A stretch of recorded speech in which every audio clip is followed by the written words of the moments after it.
Yo, Tony D back with probably my favorite pile so far.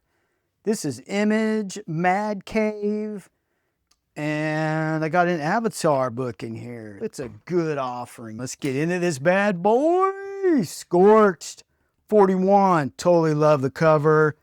And I'm a total mark for Spawn. What does that actually mean? Todd McFarlane additional script. Let me know. Hit the comments. I really don't know what that means, additional script. They have to be working together, but Steven Segovia, great artwork. McFarlane's not going to have anybody that sucks. That's just the way it goes. He is killing him. Oh, in this issue, they bring back the other, they have a name, but the other demons, Vindicator, Viscerator, Vandalizer, Vaporizer. I totally love those dudes. But yeah, they're back. Totally love the stories. You have multiple things going on. It's a team book, but it's a Spawn team book. That ticks it up a little. I totally dig it. I like the use of Spawn's adversaries, sort of say, because a lot of them are. Overkill, Sigor. They even had the Curse working with them. Yeah, those characters are really dynamic. When they first came out, that was one of the things I loved about Spawn, was the fresh villains. And it's good that they're using them in that fashion. Pop Kill. Totally enjoy this. This is a fun book. If you want to have fun with something, this is the book to get. The artwork holds up with the fun. The premise is two Siamese twins are separated and they both own pop companies and they just go to war with each other. They have killing going on, espionage. It's a really fun book. If you're not looking for that deep meaning, you know what I'm saying? That's what I've been doing. I enjoy looking for deep stuff, but sometimes I just need some fun. And this delivered. I don't want a little kid to read it, but you know what to do. I totally enjoyed it. The characters are fun, especially the Siamese twins. They hate each other. One issue, they both explain why they hate each other, and it's the same situation, just in their viewpoint. It's totally different. I can totally relate with that with some things, but it's really good. You'll Do Bad Things. Wasn't sure about this, but when I started reading it, I'm hooked. They had that hook. They got me. The premise is this guy writes books, and what he's writing is actually happening.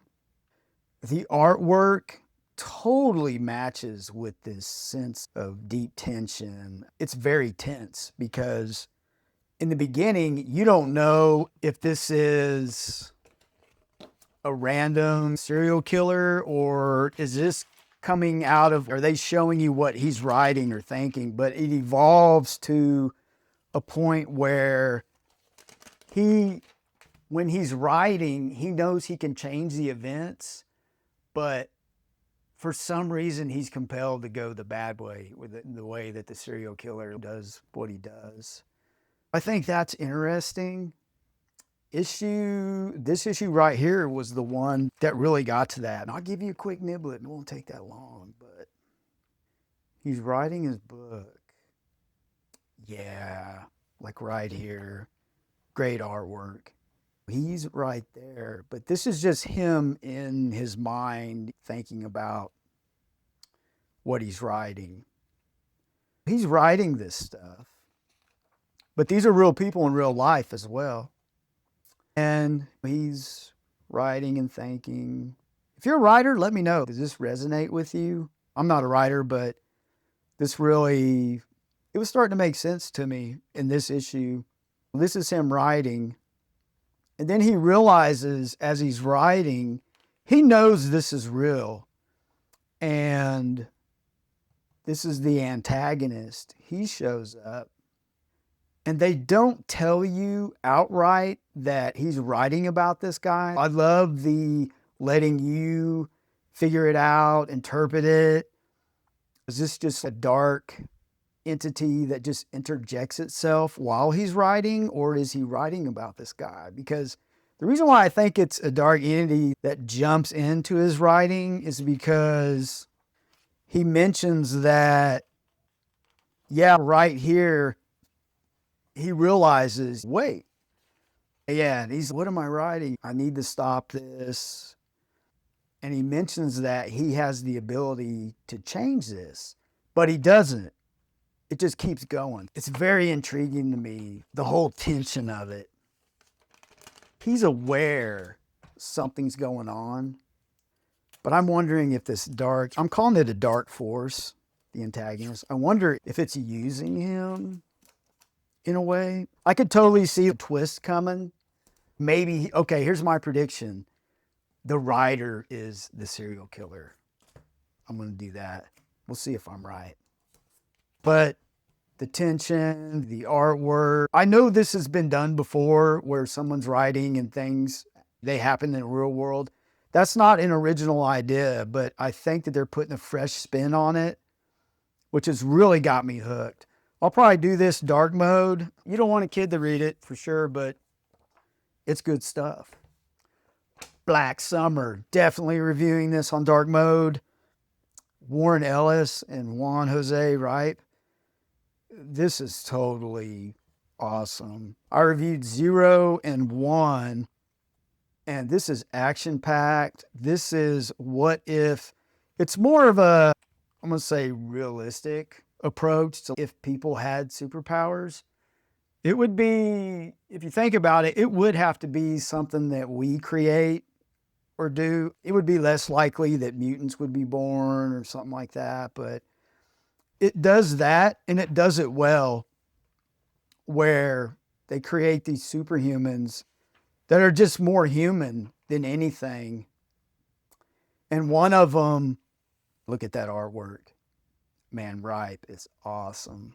It's like it's vibrating off the page, but it's really good. Even with issue 2, you can really see the humanism coming out in them. And the premise is one of them assassinates the president, the whole cabinet, and he's pretty powerful. Now everyone is out to eliminate the rest of the superhumans. There's 7 of them. They're called the 7 Guns. But if anything, right, the artwork is worth the price of admission. But Warren Ellis, he spins a good tale. It's really, it makes you think about stuff. And that's what I love. Let me know what intrigues you. World Tree, top book. Not above Dark Patterns, though. Dang close. This is a really chilling techno-horror comic. It really explores the dark underbelly of the internet, if that makes sense. You know, what if there was no internet? A thing called the undernet that this group of hackers discover, and one of them ends up, I don't know if it's possessed or influenced, or it takes hold of her. And this is another one of those books where if you're looking for an easy answer, this will not give it to you. It's a ride of, it's very layered. The characters are awesome. James Tynion, the author, this is awesome. And the artwork totally matches the tension. Love the panel work.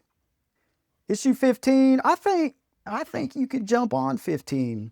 I don't think you need to read the whole thing, but it's totally worth it. It's still pretty affordable. And it even deals, it's multi-layered with consequences. They discover the undernet. They mess around with it. There's consequences to that. Then they make like a board to get out how to battle this thing. It's a message board. And they call it World Tree. That's the premise of the name. And it's just a hidden layer of the internet with the power to warp minds and unleash violence. It's pretty bad violence too. And it blends cyberpunk aesthetics with psychological dread. It's really asking when the digital world becomes a gateway to the real world, it unleashes terror, and it's a fascinating ride. Think about not having the internet now. That thing was just shut off. Yeah, look at the artwork. That's what I'm saying. It has attention to it. And it's even like an old CRT screen, maybe an old monitor. I love how they blend that old tech type stuff in this modern world. Because what's happening is society is just breaking down. Without the internet, it's just total chaos. They even flip into the future where they didn't stop it, and now there's contingency plans that are going into motion where they get the second plan that a guy, Winter is his name, he said he had multi-layered plans. It's a good ride, but if you like to be handed the answers, you won't like it. You'll be confused. There's nothing wrong with that. You're just a different type of reader. But I like to try to figure it out. I like my imagination to fill in the gaps. It's just one of those things. The covers are really getting good. When it first started off, the covers were good, but I was buying a lot of variant covers. They did a bunch of really cool ones. But now, issue 14, 15, and I believe 16 looks really good too in the preview. They're ratcheting it up. There's stuff here I want to review. It's not popular stuff. It's probably not in everybody's order list at the comic shop, your pull list, but I'm going to review things that catch my eye, and it'd be cool to hear what people think about them, and maybe there's something that caught your eye. Let me know, and I'll get that sucker out there. You got to get that Black Summer outro.